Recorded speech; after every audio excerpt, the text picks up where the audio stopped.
50 text messages from every person I knew telling me to look at my phone, start to read about the news. To me, it was a bomb. It was room shaking, loud, and very close by. It's really upsetting, right? It's really upsetting. What's going on? Like, what could I expect if I step outside? Hi from Israel, everybody. Today I spoke with a woman named Wendy Kurtz. She saw that I was talking about the pogroms online this week against Jewish Israeli Maccabi Tel Aviv fans, and she reached out to me on Facebook to let me know that she was actually in Amsterdam when that happened. She was staying at a nearby hotel above the chaos. Before I get into that interview, I think it's apt for me to point out that we're hearing that there was an attack on Jews in Stockholm during a Kristallnacht commemoration ceremony, and also that there was an attack on a DC bakery on the same day. It is not okay to go after Jews because you don't agree with something that's happening in Israel. Anyway, after I interviewed Kurtz, which was 2 days after the pogrom against the Jews in Amsterdam, she sent me this video on the streets of Amsterdam, showing me that even after Jews had to be airlifted home to Israel, she's continuing to see aggressive anti-Israel protests on the streets of Amsterdam. Now, in this interview, my audio was not great, and so I'm going to be cutting in and out of this to kind of give you a better sense of what I asked. And I think it's really important to get the story of what happened from a Jewish person who was there. Stories like this are not going away. The fact that there was a pogrom in Amsterdam is a huge story, and we need to continue to talk about it. Thank you so much for joining me from Amsterdam. We arrived on Wednesday morning, and we're leaving tomorrow. So we got home from dinner at around 11:30, maybe quarter to 12 on Thursday evening, going into Friday morning. And at around 12:20, we heard an incredibly loud boom. To me, it was a bomb. It was room shaking, loud, and very close by, and disturbingly uncomfortable. But there was no alarm sound in the hotel. There was nobody was saying anything. There was nothing we didn't know what it was. So perhaps it was a car, but we thought it can't be because there's no sounds of sirens yet. And then within about 10 minutes of that, you could hear tremendous honking, a lot of yelling on the street and outside of our hotel. The honking was really, really pervasive.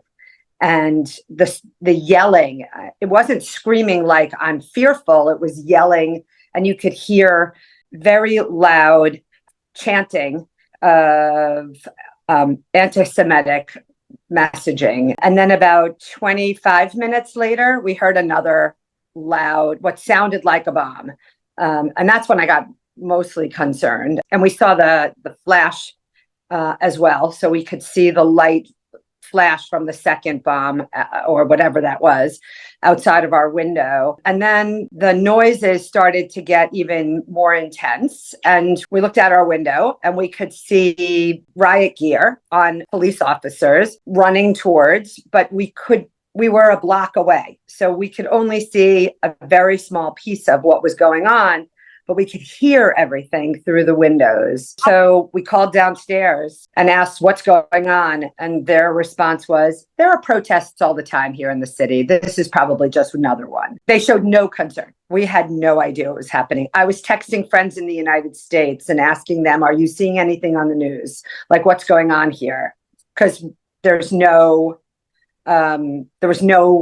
messaging at all. Like, we got nothing. I asked her whether the chanting or the protest was in English and in Dutch, and how did she recognize it as anti-Semitic? When you could look out the window, you could see fear on heads. Like, you could see people walking by. And so that was the messaging to me, that it was anti-Semitic. I didn't recognize any of the sounds because I don't know the language. And you could hear free, free Palestine. This is something for social justice warriors around the world to really think about. If you are joining the Free Palestine movement, because you want reconciliation and peace in the Middle East, you have to ask yourself, what does it mean when the image of people wearing keffiyehs chanting Free Palestine elicits this kind of a terror response in Jews who see you? No, not peaceful at all. But by 2 o'clock in the morning, we had to go to sleep. Wendy's American friends who knew that she was in Amsterdam were greatly concerned for her safety. And woke up out several hours later, around 7 a.m. to about, I don't know, 50 text messages from every person I knew telling me to look at my phone, start to read about the news. There was, Jew hunting in Amsterdam last night. And so now we put it all together that this is what it is. And we don't know whether or not it's still going on. I mean, this woman was fearful from the safety of her hotel room because she was Jewish. The hotel, you call downstairs, they're like, everything looks peaceful outside. As though nothing had happened. She then reached out to the American consulate in Amsterdam. I didn't know what to do. Like, could we leave our hotel? Could we go outside? It's 8 o'clock in the morning. Are we safe? I have no idea. I mean, I'm inside of a hotel room.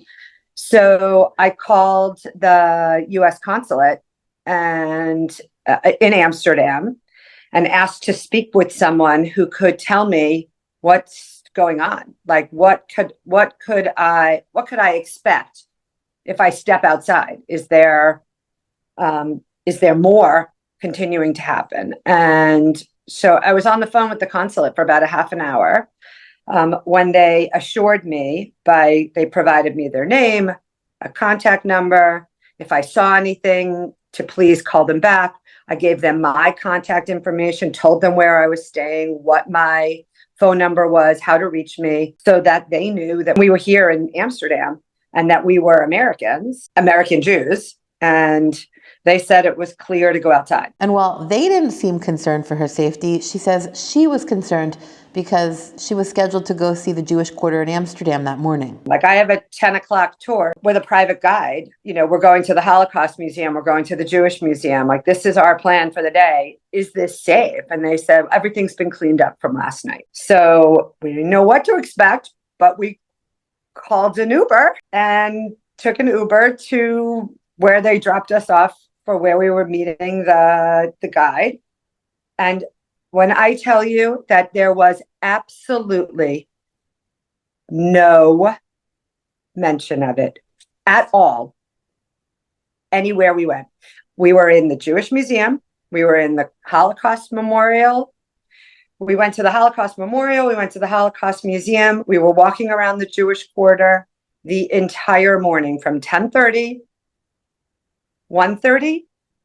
Not one person mentioned anything about the Jew hunting that had taken place 8 hours earlier in that city. She says the silence she felt was terrifying. So we have not said a word. I mean, how can you say, oh, I'm a Jew in Amsterdam to anyone, whether you're in the elevator or whether you're getting into an Uber or a taxi or the doorman?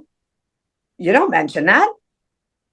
We have no idea what could happen to us if somebody here in this city knew that we were Jewish. Sadly, Wendy says that in the city of Anne Frank, they felt forced to hide their Jewish identity. My husband doesn't wear a kippah. I'm not. Any overtly Jewish jewelry has been put away. I don't want to be a target in a city. I mean, I can tell you that the hardest thing was to walk around the city, go through the entire Holocaust Museum, go to the Holocaust Memorial, walk around the Jewish quarter and look at the stones on the ground in front of the homes of people who were forcefully removed in 1938 and sent to a concentration camp and murdered. When it was happening the night before, several hours earlier in the same town. It was eerie, uncomfortable. It was too close to home. And Kurt says people were acting as if it was a regular day in Amsterdam, as if nothing had happened. As though this city has no idea that Jews and Israelis and Zionists were hunted and chased through this city just the other night. Like, no mention of it. It's very eerie and weird. No restaurant you go into, there isn't chatter next to you. Like there, people were asking me about talking to us a lot about the election. We're obviously Americans. We speak English, right? So when we would walk into a store, people would say, "Oh, are you happy with the election?" Or, "When did you get here? And did you get a chance to vote before you left?" And of course, the answer to all of those questions, we can have a conversation, but not one person has mentioned that outside of a soccer match 2 nights ago, there was a hordes of premeditated and planned Muslims surrounding a soccer match and chasing Jews through the city. She says there definitely was no mention of the fact that Israel had to send planes to come and rescue Israelis from the mobs. I didn't feel safe walking out the door that morning after, until I had registered myself and my husband and taken the necessary precautions by calling the consulate. She points out that in 1938, there was no government that came and saved the Jews. The difference now from where I stand is that in 1938, when they were chasing Jews, they had nowhere to go. Today, Israel's immediate response is sending a plane to pick up their citizens. That is a profound difference. Israel sent 3 planes or 4 planes into Amsterdam, landed on the ground, loaded their citizens on, and removed them from the danger. If only Anne Frank had had that option. And that is why Israel is so important to the Jews of this world. I mean, if I felt uncomfortable, if I felt like I was a target, I would have been at the airport and gotten on a plane.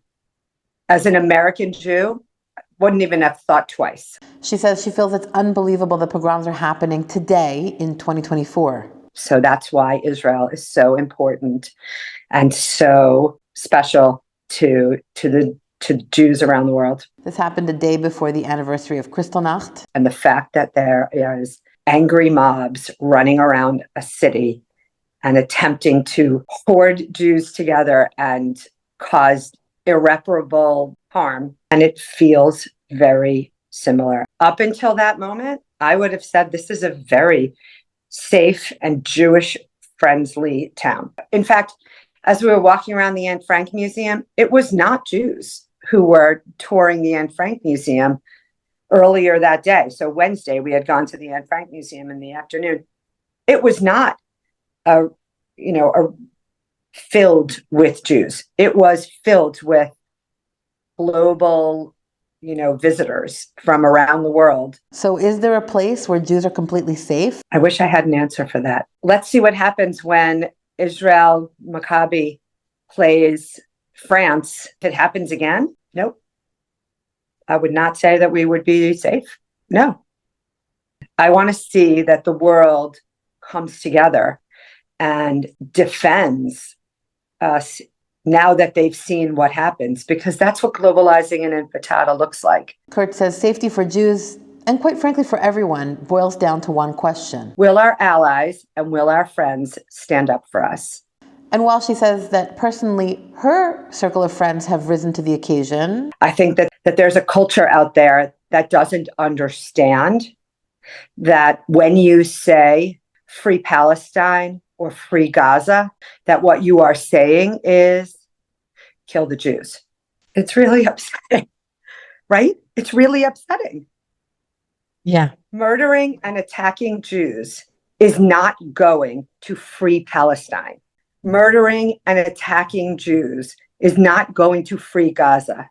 Do you want to know what's going to free Gaza? eliminating Hamas, taking down the regime and the funding coming out of Iran. That is going to free Gaza.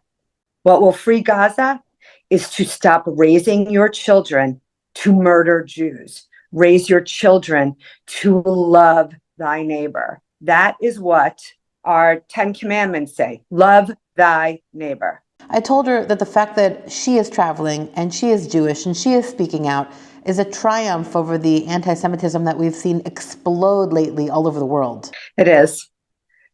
It is. And I'm very appreciative of the opportunity to talk to you, Hadass. I really thank you. Thank you for engaging, and thank you for standing up for our Jewish community. Thank you for being a voice for the Jewish community. You were a voice for the Jewish community in Philadelphia when I first met you, and you've been a voice over the last year here, from Israel, and we appreciate your voice as well. I appreciate hearing that. But more importantly, I hope that hearing these stories empowers other people to speak out for what's right and to point out the hypocrisy that we've been seeing, and of course, to speak out against anti-Semitism. Now, if you've made it to the end of this video, obviously you are enjoying it. I have noticed in the analytics that most of the people that visit the channel are not subscribers. So if you do like this video, please consider subscribing. It helps to tell YouTube to push this out to other people so that more people can see this, and getting more views on my videos helps to get the message out against anti-Semitism. Thank you so much, and thank you, Wendy Kurtz, for taking the time out of your trip to Amsterdam to speak with me over Zoom. Bye.